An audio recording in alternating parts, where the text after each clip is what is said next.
এই যে সবজিটা দেখছেন এটা হচ্ছে ডুমুর। আমি কখনোই খাইনি, অনেক খোঁজাখুঁজি করার পরে খুঁজে পেলাম এবং আমার স্টাইলে রান্না করা শুরু করে দিলাম।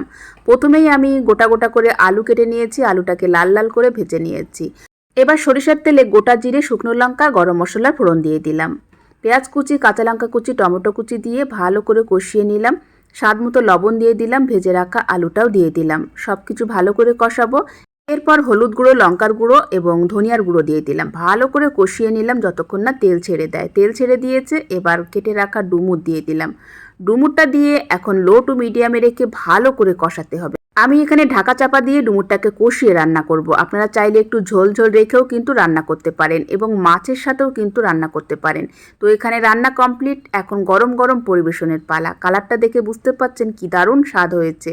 আর প্রথমবার খেয়ে এটা বুঝে গেলাম যে এটা খেলে মাছ, মাংস, ডিম কোনো কিছুর প্রয়োজন নেই, এতটাই স্বাদ।